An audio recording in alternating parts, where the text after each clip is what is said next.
What is going on, everybody? This is another episode of Coordinated Chaos. In this episode, we will be going over what happened in Week 12 of the NFL football season. We'll be recapping some of the games there, not every single one. Then we're going to get into the Thanksgiving Day slate, and then we will finish off with a little bit of my favorite bet against the spread of the weekend. So let's hop right into this thing. We're going to go with the Thursday night football game, one of the most aesthetically pleasing football games I've seen in a long time. Just a night football game with a ton of snow. The weather was incredible there in Cleveland. Jameis Winston, obviously interviewed right before the game, and he was excited about getting to play in some real football weather, which is always fun to see and just experience in general. You just love to see those type of football games, and it was a good one, honestly. Like, it had everything in it. It had some, like, a little bit of a comeback at the end. You had explosive plays. You had passing still, even though there was a bunch of snow and people were probably, losing their footing here and there. You had the run game going for both teams. Nick Chubb having a pretty good day on the ground as well. Just the Steelers ended up losing this game, obviously, which was a bigger deal for them than the Browns winning the game, because the Browns are basically out of playoff contention. I don't think they're going to make the playoffs at this point, but the Steelers really needed this game to kind of solidify themselves in the AFC playoff picture.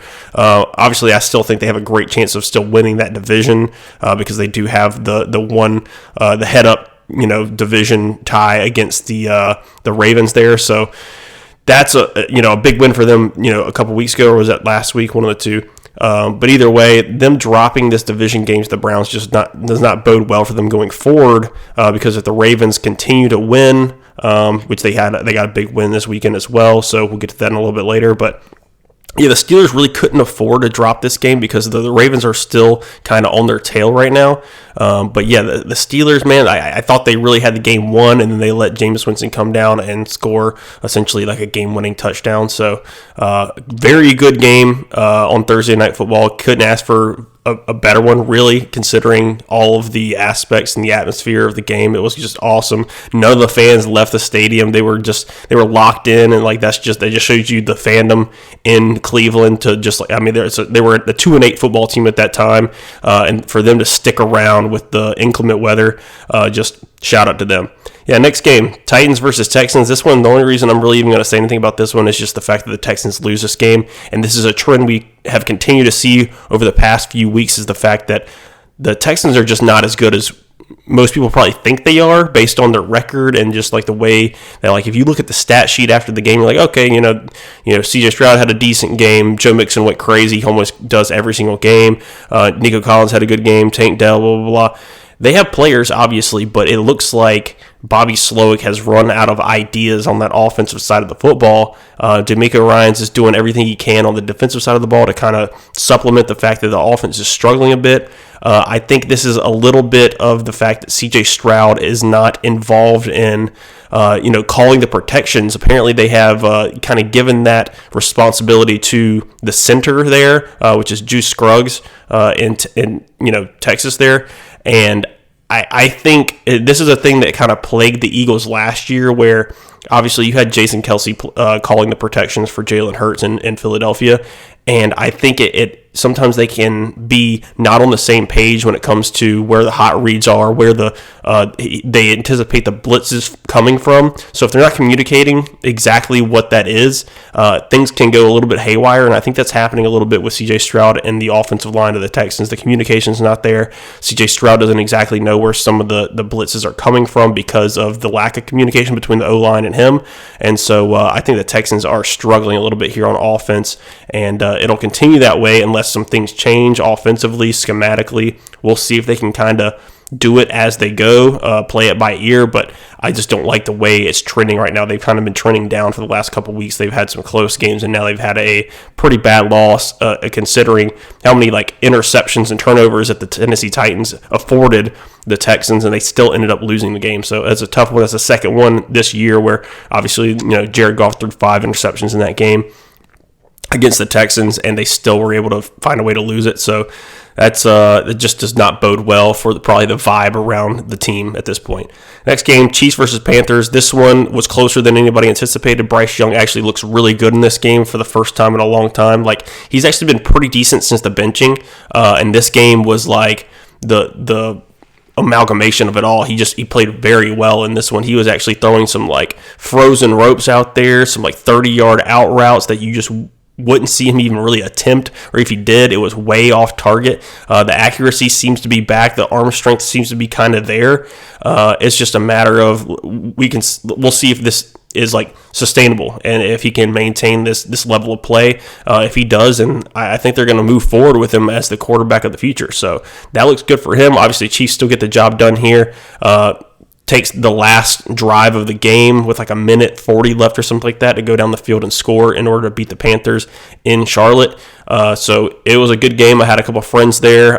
They obviously got their money's worth in that one, so that was really, really cool.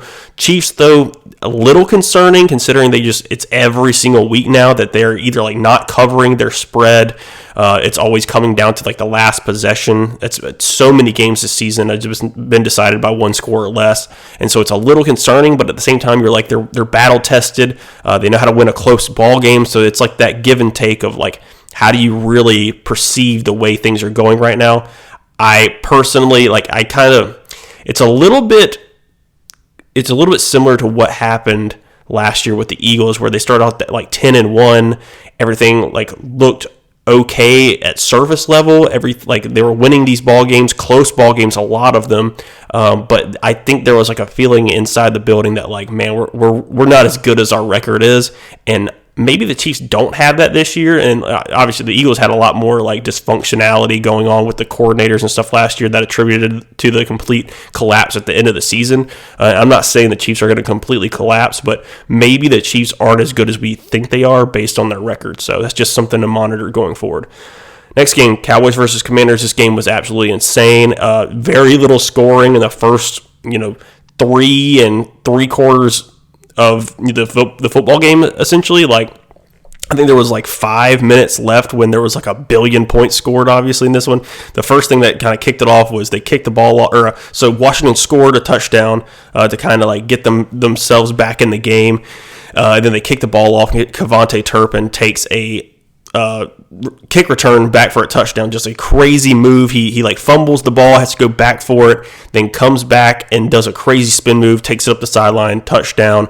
Cowboys regain the lead. Then the Commanders get the ball right back. Terry McLaurin up the sideline for an 86-yard touchdown. It was like essentially another Hail Mary play that the Commanders hit on, which is just crazy that they hit on 2 in the same year, essentially. But it was a little bit too much good luck and too much good fortune, because after that, Austin Seibert missed the extra point to essentially put the game away. And then obviously the Commanders decided to go for the onside kick, kicked it, and the Cowboys took it back for a touchdown, and that was all she wrote for the Cowboys-Commanders game. Crazy, crazy game. The takeaways from this, I don't feel like the Cowboys are still, they might be competitive with Cooper Rush for the rest of the season, but they're not going to be anything that you're going to really, really have to worry about. The Commanders, the concern here is obviously, and I said it on podcast previously, that there is the Cliff Kingsbury cliff, where it seems like after week 10 of every season that he's coached the offense or coached a football team in general, the offense starts to get figured out a little bit. It gets to be a little bit predictable, and it seems like that's happening once again here with the Commanders. We'll see if Cliff Kingsbury decides to adapt a little bit, but he was, questioned in a pre-game interview, like I think a couple days before the game on Sunday against the Cowboys, and it was like, hey, do you see this trend that's happening with you and your offense? And he was like, yeah, I'm not really doing anything to like combat that trend per se. And so it was like a little concerning from him that like he wasn't really down with trying to like be adaptable. And so I just don't like the prospects of them moving forward if that's the way that he's going to respond to something like that. So tough loss for the Commanders, 3 in a row now, and they are slipping down in the NFC East, and the Eagles just keep winning. So the NFC East could be locked up very, very soon. Next game, Vikings versus Bears. Another game where the Bears play actually really well, and it just like does not work out for them in the end. It's just very unfortunate. That's the way that things are going right now for the Chicago Bears. It goes to overtime, and they lose to the Minnesota Vikings. Caleb Williams plays incredible in this game, makes some absolute just ridiculous throws, like considering the fact that that's exactly why you draft him with the 1 overall pick. He makes throws that like maybe two people in the NFL can actually make. And so he's showing it. He's giving flashes of the things that we thought he would when he was drafted out of USC. And I think it's like the sky is the limit for him, offensive or like just like talent wise. It's a matter of, I don't think Matt Eberflus is a good coach at this point in time. I'm glad they got rid of Shane Waldron. The offense does look more confident under Thomas Brown. So moving forward, I like that, but like they're just clearly not going to be like kind of in the playoff hunt. I don't think this season, as a lot of people anticipated, they might be considering all the pieces that they were able to get in the offseason. But I still think it's a step in the right direction from where it was a couple weeks ago. It looked really bleak, and now Caleb's showing some strides, and the defense of the Bears is still pretty good. I just don't think Eberflus is going to be here to see the final product of Caleb Williams, because I think he's going to be out after this season. On the opposite side there, you got the Vikings, Sam Darnold getting the job done once again. Aaron Jones having a big game in this one was huge for their offense. The defense is always going to be pretty competent. They don't exactly have like the Jimmies and the Joes, like I've said in the past, but the X's and the O's that Brian Flores brings to that defense is just, I mean, you can't overstate it enough. Really, he's done a great job there. So they're nipping on the heels of the Detroit Lions. If the Detroit Lions slip up for any reason, Minnesota could overtake them, which I was saying earlier, maybe the Vikings are frauds, and like there is like a little bit of a competition thing here you got to take into account when it comes to the teams that they've beaten as of late. But we'll see. It's very up in the air with that NFC North division.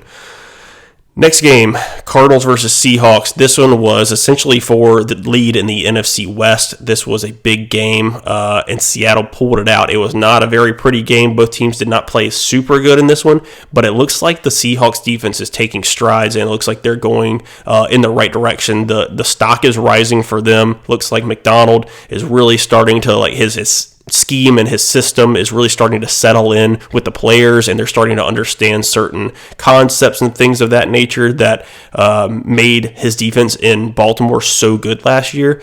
And I think they have the players. I really do. I think the Seahawks defense, player-wise, is pretty talented. It's a matter of just like everybody melding together and playing as a unit, and I think they're starting to head towards that way. Geno Smith still makes a few boneheaded decisions. He threw an interception in the red zone in this game that essentially, if they would have just kicked a field goal, they essentially would have like sealed the game earlier on than they did. Cardinals started hanging around a little bit, but the Cardinals, man, I just all season haven't really believed in them. They've been very Dr. Jekyll and Mr. Hyde, just kind of like the Seahawks have been. And so both of those teams are now, I think, tied at the record, but obviously the Seahawks now have the tiebreaker after winning head-to-head there. So that's going to be still a crazy division going down to the very end and see who wins there. So next game, Eagles versus Rams, another NFC West team there that ends up dropping a game to the Philadelphia Eagles. So they're going to have some work trying to get back into the NFC West race as well. But the Eagles, man, they looked incredible in this game. Obviously, though, first drive, Matt Stafford and that offense goes straight down the field. It looked like they're shredding up Vic Fangio's defense. They go down and they score. They go down, they fumble, then the Eagles go down and kick a field goal, then they go straight back down and score. So two drives in a row where the Eagles defense kind of let up a decent amount of yardage, and it looked like, it was just like slicing through, just hot butter, essentially, was what the defense looked like at that point. And then all of a sudden, Vic Fangio made some adjustments, and he's always kind of had Sean McVay's number for whatever reason it may be.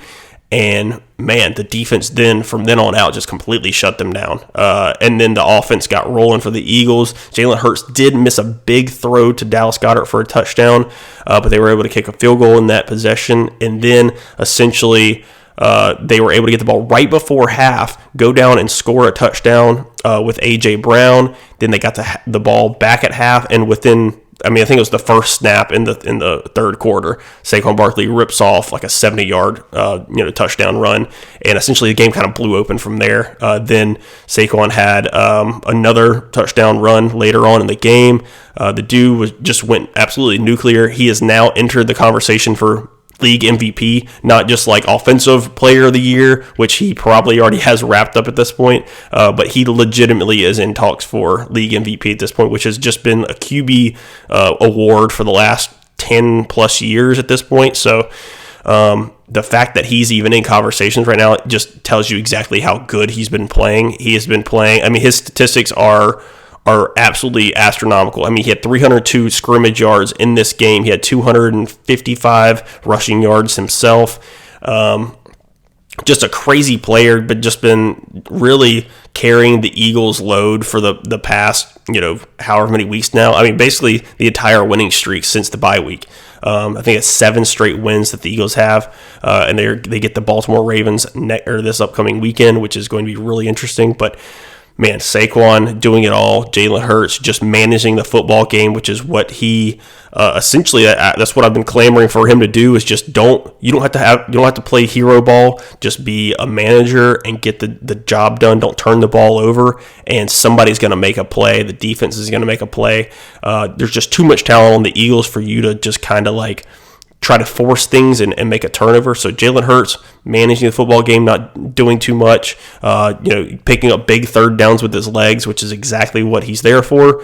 And, I mean, the Eagles are rolling right now. The Eagles look like the second best team in the NFC. Some people would argue the best team in the NFC. I'm not going to say that just yet because the Detroit Lions have been looking incredible all season long. But I will say, and maybe this is just a biased take as an Eagles fan, but for my money, I like the way the Eagles match up with the Detroit Lions. So if that comes down to an NFC championship game between the two of those, I still like the Eagles' chances, even if it ends up in Detroit. But like I said, Detroit has some tough games remaining on the schedule. So do the Eagles, for that matter. But if Detroit slips up at all, the Eagles are going to be right there on their heels, and they're going to want to steal that 1 seed. And if you have to go through Philly, in the playoffs, and the Eagles get a first-round bye, I like the Eagles' chances to make it to the Super Bowl. Now, if it goes through Detroit and they win the 1 seed, it's going to be tough for anybody going into Detroit to win that football game. So the 1 seed is paramount for anybody in the NFC at this point in time. So they're fighting tooth and nail to try to get that done. Next game, Ravens versus Chargers. This one was interesting. Obviously, the Harbaugh, both head coaches, brothers, obviously. It's been, a storyline that people have beaten into the ground at this point. But I really thought the Chargers could have won this game. I think the catalyst that kind of set off the fact that the Ravens won this football game was just Lamar Jackson. Just the threat of him running and the way he can escape pockets and the explosiveness in which that offense can operate because of Lamar Jackson. I think he essentially won this game by himself, more or less. Obviously, Derrick Henry had a pretty solid day at the office as well, but he made a huge throw to Rashad Bateman for a touchdown. He ran a touchdown in.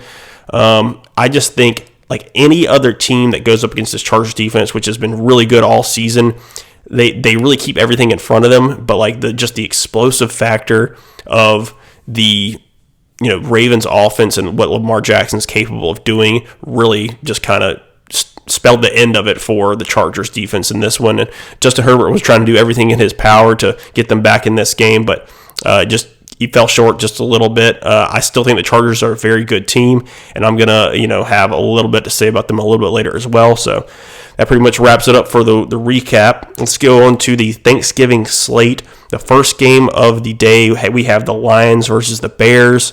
This is in Detroit, and the Lions are favored by 10 points. Now, this is an interesting one. I almost feel like I like the Bears and the points here. I think the Bears have been playing good as of late. Their defense is still very good. Their offense is very capable of making explosive plays and scoring on offense. The Lions have just been absolute juggernauts. Obviously, this is a division matchup, so sometimes you can kind of throw out the previous, the records and whatnot. It's one of those just slugfest type division rivalry games. I think the Bears would keep this really competitive. Like, I think I would probably I'm not going to bet it, obviously, but I think I would take the Bears to cover here. But I think I like the Lions to still win the football game. Next one, Cowboys versus the Giants. This one's obviously in Dallas. It always is. And you get the Cowboys minus 3.5 versus the Giants. This one's really interesting. I guess they just the sportsbooks do not believe in Tommy DeVito. He didn't really give them any reason to last game, obviously, against the Bucs because they got completely blown out. But I mean, honestly, the Cowboys, they can't stop the run. They can't run the ball really that well. At least Cooper Rush is getting the ball into the hands of CeeDee Lamb early and often at this point. He did that against the Commanders, and it really worked out for them. So, this is going to be an interesting one. I'm definitely not going to bet this one either. This one's just very up in the air, but I guess I'd go with the Cowboys in this one just because, Tommy DeVito is not very good. And I think that whole Giants team's kind of given up on the season, given up on the organization almost because of the whole Daniel Jones kind of debacle fiasco thing where they obviously, benched him and they cut him. And I just don't think anybody in that locker room appreciated how they treated Daniel Jones at that point. So it is what it is. I think that whole organization is kind of on fire right now, especially with considering the circumstances of the way Saquon's playing and the backlash of all that is too much for the team to take right now. So next game, Packers versus the Dolphins. This one is the night game. The Packers are favored by 3.5. And the Dolphins have been playing better as of late, obviously. I just don't know if I really believe in them getting themselves back into playoff contention.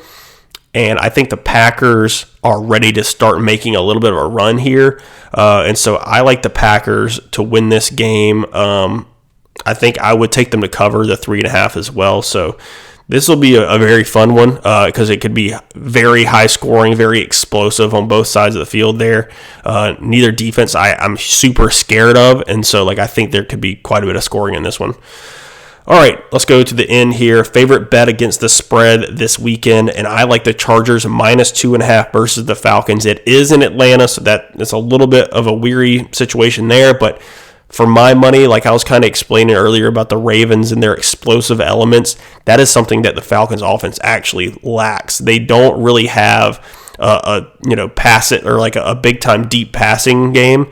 So it's everything. I think the Chargers can keep everything in front of them and make them dink and dunk their way down the field and just hope that at one point or another Kirk Cousins makes a mistake. And I think that's what defense is going to be able to do of the Chargers to the Falcons.